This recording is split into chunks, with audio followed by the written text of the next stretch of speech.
I'm going to call this meeting to order. Would you call the roll, Mr. Hill? Mrs. Cruson. Here. Mr. Harris. Here.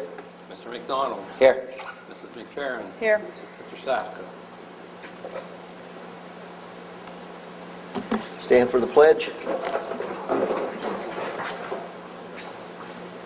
I pledge allegiance to the flag of the United States of America and to the republic for which it stands, one nation, under God, indivisible, with liberty and justice for all.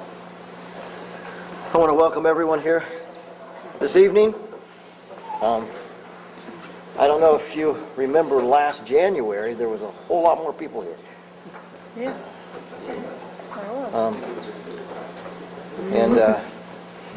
As a matter of fact, there's only probably one person at this table that was here since December of last year. And that would be you, Mr. Hill. All of the rest of us have changed since December of last year. But the school continues to operate. Everything seems to be going well. And I want to thank everyone for their hard work the last year. And are there any changes to the agenda? Not to my knowledge. Okay, so then item 3 is nomination for president. So the nomination for board member to serve as president of SEBRING Local Board of Education for 2015. So do we have a nomination? I nominate Ray Harris.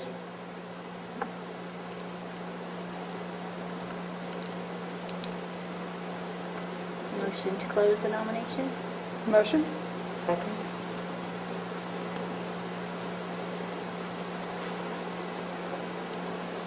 Okay. Call the roll. Yeah, call the roll. Mrs. McFerrin. Yes. Mrs. Cruson. Yes. Mr. Harris. Yes. Mr. McDonald. Yes. So you are now chairing the meeting. Okay. So we didn't have to move. Okay. Nomination for vice president. Nominations for a Excuse me. board member to serve as vice Excuse me. president. Oh, We need to have a roll call vote for the president. I thought we did that. No, we had a motion to Oh. close. Oh, sorry. Yep. Roll Now call. we got to have a roll call for the president. Roll call. So you ready for that? Call the roll. Mrs. Cruson, Yes. you want to respond with the name Oh, of I wanted to, okay, yes, on Ray Harris. Mr. Harris, Ray Harris. Mr. McDonald, Yes on Ray Harris. Mrs. McFerrin. Ray Harris. Now I can officially chair. Okay. Okay. Now we need nominations for a board member to serve as vice president of the Sebring Local School Board of Education for 2015. Are there any nominations? I'd like to nominate Tracy McFerrin for vice president. Is there a motion to close the nominations? Motion? Second? Call the roll. Mrs. Cruson, Yes. Mr. Harris, Yes. Mr. McDonald, Yes. Mrs. McFerrin. Yes. And the roll call vote for the vice president? Mrs. Cruson, Tracy McFerrin? Mr. Harris, Tracy McFerrin? Mr. McDonald, Tracy McFerrin. Mrs. McFerrin. Tracy McFerrin. Okay. Motion for the following regular meeting service fund. Oh, that's, Regular meeting. It's two things. It's the regular meetings, set the Okay, date, time, got and it. place, and the service fund, whatever the amount is. We're going to Okay. stick with what we have. Third Monday. So you Third want Monday at 6 p.m. 6 p.m. in the cafeteria. Area on the third Monday. Is that correct? That's correct. okay. And then the second part would be the service fund for Board of Education members, the amount of $20,000 for the year 2015. 20,000 is the maximum. I believe last year. We went to 5, I think, Five, didn't we? yeah. Yeah. And I don't think that there was any issues with that. Yeah. Board can set it however they want. Any, you want to leave it as it is, or you want to? May as well leave it. Okay. Is there a motion? So leave it Leave at As 5. As 5, yeah, I'm sorry. All right. A motion? Second? Call the roll. Mrs. McFerrin? Yes. Mrs. Cruzen? Yes. Mr. Harris? Yes. Mr. McDonald? Yes. Okay. Item 10, A and B, motion to accept the minutes from the regular meeting on December 15th and the treasurer's financial reports for December. Motion. Second? Call the roll. Mr. McDonald? Yes. Mrs. McFerrin? Yes. Mrs. Cruzen? Yes. Mr. Harris? Yes. 11, motion to grant one-year supplemental contracts for our ticket takers for A through E. Motion. Second. Call the roll. Mr. McDonald? Yes. Mr. Harris? Yes. Mrs. Cruzen? Yes. Mrs. McFerrin? Yes. Ms. Delier is not present. Any comments from the public? If I could make a comment real quick. As you know, last month we had an incident with a toy pistol being brought in to the school. And there's been some questions by the public in regards to, was everything done properly? You know, why wasn't there a lockdown? You know, why wasn't I informed as a parent? And I thought that it might be best if we asked the chief of police and our school officer to come and just tell us exactly how they thought everything went and if there was any improvement that the administration and the board could possibly make. Well, first of all, I thank you for this invitation, which I should attend more often. I think it should be sure that we do allow us support other than the law enforcement for our school system. Before I get into the details, the actual incident itself, plus some of it I can't really develop into because it is still in the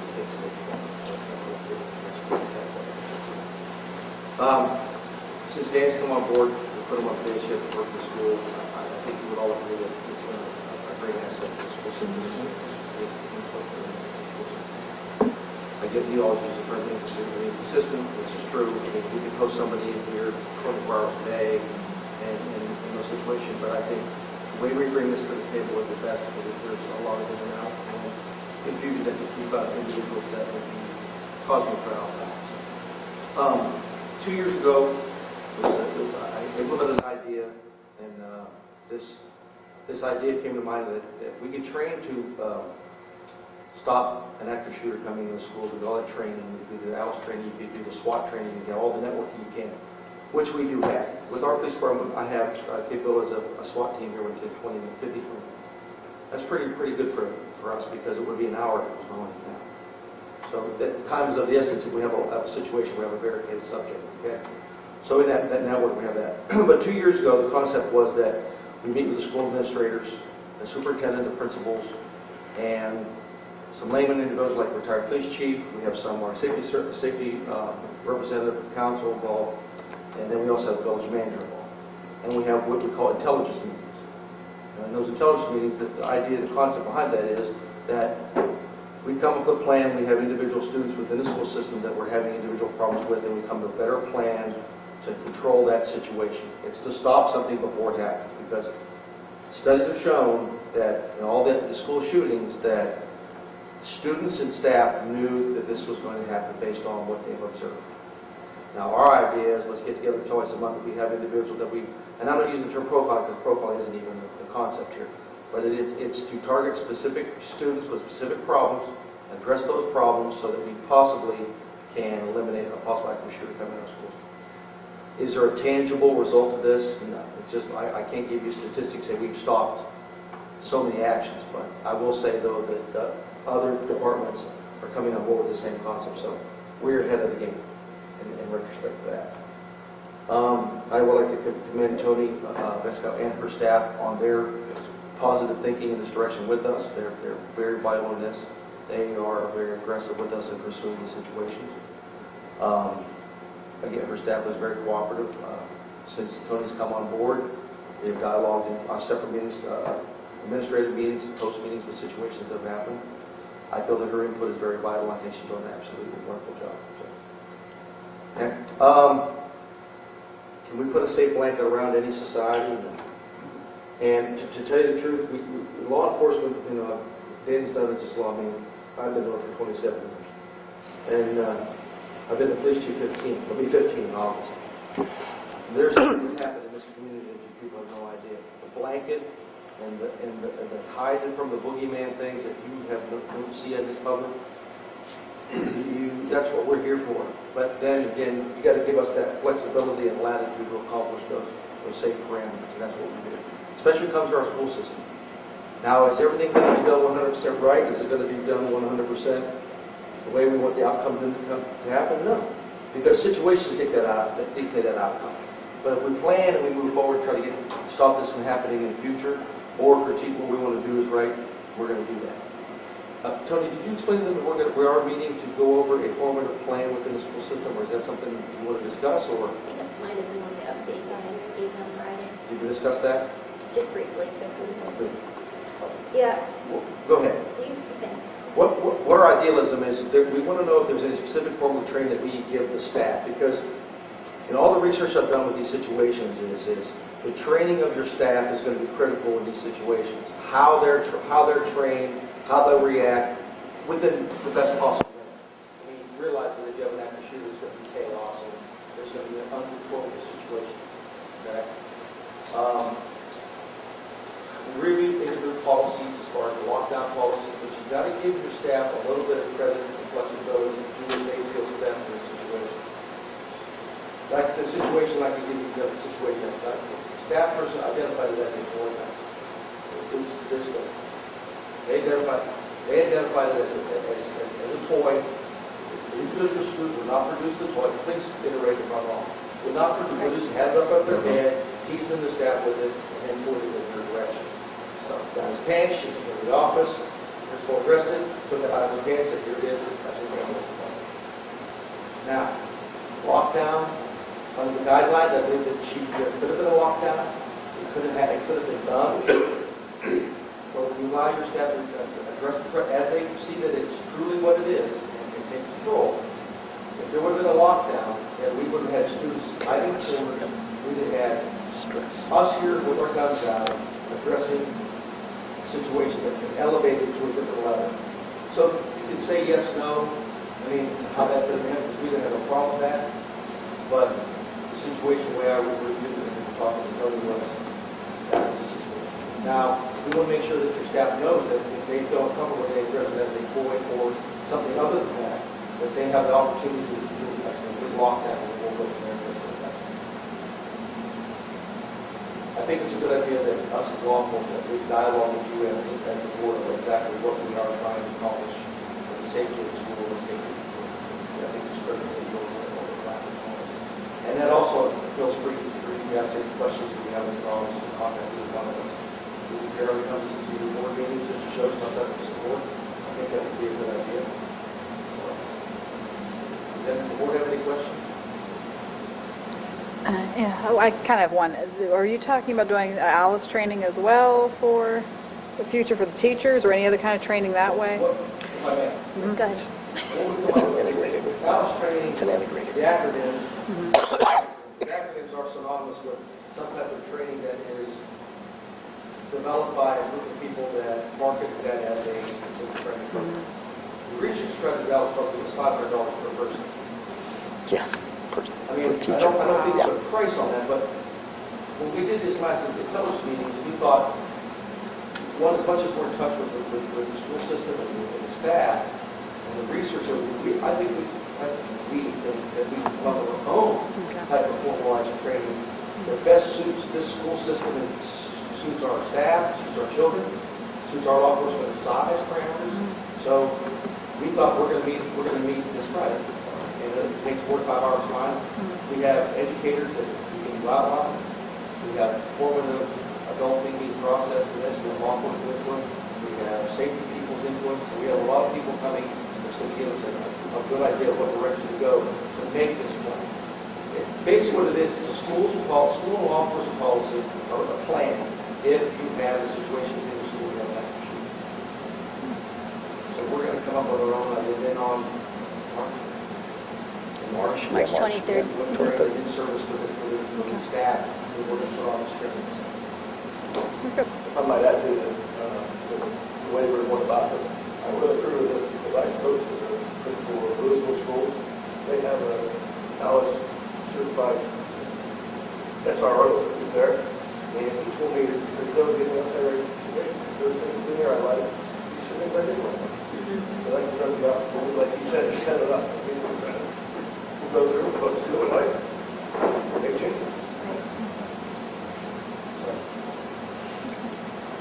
There are very, very positive directions that we're going to try to follow. As far as the school system goes, the saturation controls that we have during the schools and any interaction that is not those vehicles against stop sign.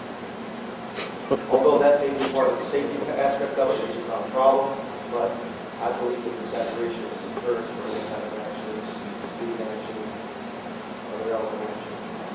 We don't know, again, law enforcement has never been a tangible where you put say, I see a byproduct of what you're doing. And the same principle, we're asking for your support in this, with this program for these kids, is that in those meetings, you're not going to see a bullet that comes out and says, so-and-so was so mad, who's going to come in and punch the kid in the face, or take you to further action. Possibility of us bombarding them, and also with the parents as well. We have an educated parent, and these law enforcement interact with those parents, so hopefully we can kind of get that control so they don't elevate that anger to another level. We've had incidents with sporting situations where we've had students interact with other students in other school systems in sporting events in negative ways. Our philosophy is that we have our students go away games or anywhere where there's an event, and they cause some type of agitation at that game. Our concern law enforcement is that agitation forcing that child to come to our game and then maybe take out conventions or anger against some of our students. Take that thing very seriously. There's been 2 incidents in the last month or 2 that have happened, and working in great relationship with the school, superintendent and our principals, and we're going to be working interacting with our lifeguard because it's all sports related, that hopefully we can interact with those schools and get sanctions against those kids in some way, in a positive direction for counseling and stuff. Because no one is the answer to kick them out of school. Now there is a point where enough's enough. We've also understood that there's going to be a line of saying that, well, if you're learning, great. Make a couple mistakes, we all do. There's a certain point we make a lot of mistakes. I think that our local enforcement kids want to be here to be educated, not the ones who don't. I'm just old school. Agree completely. Again, if you as a board have any questions, any issues, if these things, if you get a contact from a parent just concerned about how something is handled, like, or should have done locked down and off, I think everybody, give my cell number. You can hold me anytime. I'll make myself available for conference, for guidance or budget, just to know what's going on. I have no problem with that as well. Just so I can say something real quick. I was approached, and I approached you and Amy both, and Ray instantly after I was approached. And I thought it was a great idea for you to be here. I had my fingers crossed that we would have some public here to hear you two, the both of you, because I believe, and also Ms. Ben's counter probably even added some things to the public. I think everything was handled correctly and without chaos. That was probably the most important thing of everything that went down, is that our school wasn't up, chaos, lockdowns, everyone's trying to, get all the resources that around us here. It all would have cost a whole lot of money. And I know money isn't an issue, when it comes to bringing in Smith Township or bringing in Goshen. I understand that, but it's very disruptive, though. I think you guys did an excellent job, and I'm glad you came here and spoke. It just shows, I know we can rely on you. And from the bottom of my heart, keep it up, because that's why our school is safe. If something comes down, we're all going to be here together and take care of the issue.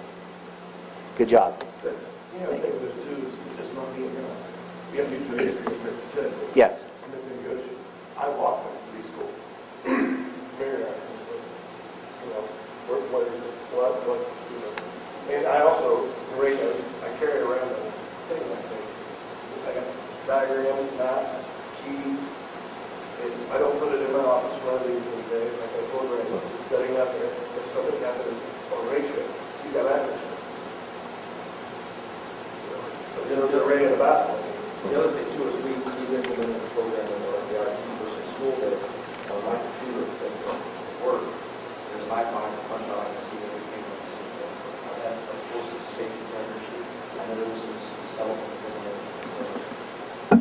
five and watching stuff. Strictly only utilized for safety compliance. Also, we implement an iPad system where it works on the Wi-Fi, we can do the training in school, we can do that's lockdown. That's lockdown, that's lockdown. Two lockdowns for us. Where we deploy the iPad, which is on Wi-Fi, so maybe the Wi-Fi connection. We're getting each other to threat. I had a reserve officer who utilized the cafeteria, the area threat, and knowing that's what we're funding or something like that. And I was able to enter the building and Wi-Fi. I was able to watch my reserve person the whole time how to a tactical approach to this area. Watching where the person is at, using the Wi-Fi. I had a picture that will walk in and see that person is at. That all the time. When we did the training, for me, as us as law enforcement responding to an unknown threat with a gun, I can see somebody and know when we're out how to get to that area before. One, to see how many students I have in there on the hostage situation, if I have back where we got before SRT and then so this is a better observational view of what I need to do as far as the manager does the situation. These are above the board thinking. Did anybody ever notice that we do things? Great. No good no more. That's right. We'd like to thank you for your time. I think it's a great direction to go with communication, not only with law enforcement. I also think public, if even as a board and yourself or whatever, we educate them a little bit more to more of understanding of how things happen in the chaos situation, or for you guys to be safe to come in also and take care of the situation. It always helps when the public understands a little bit. Like this is with us dialogue with you now.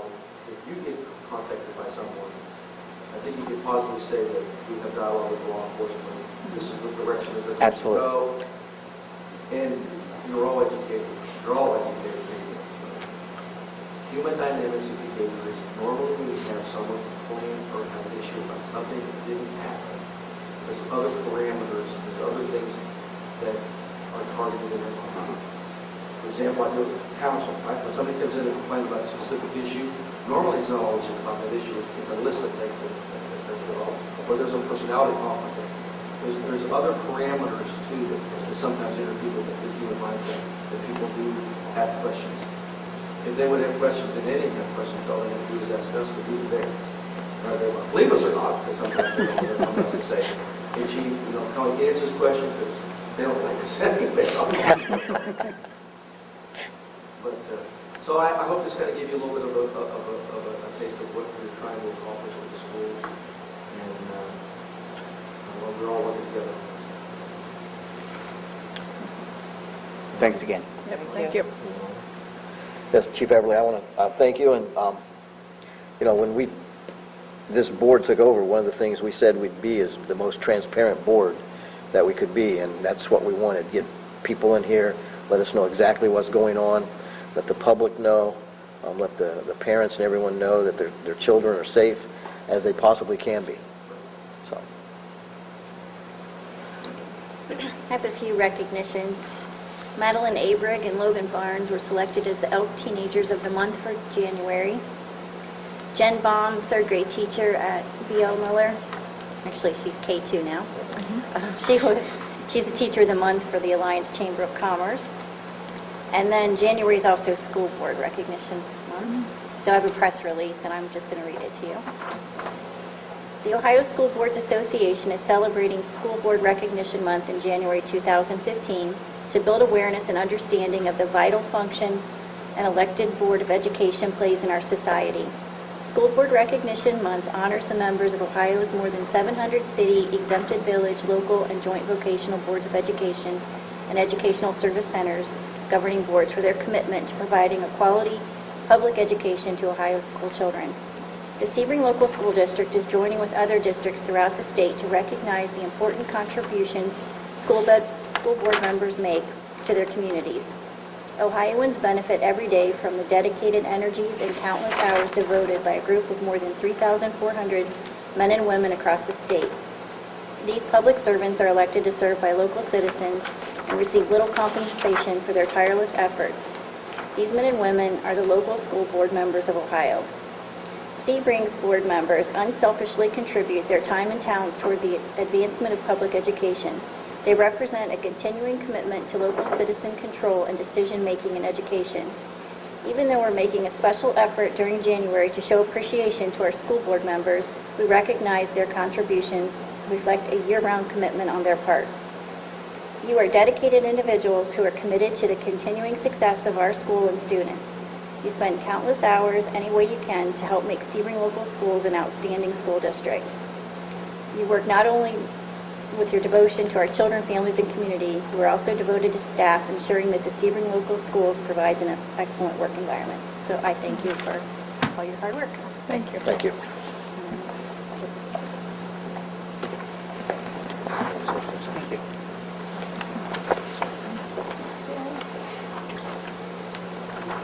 you. Thank you. Thank you.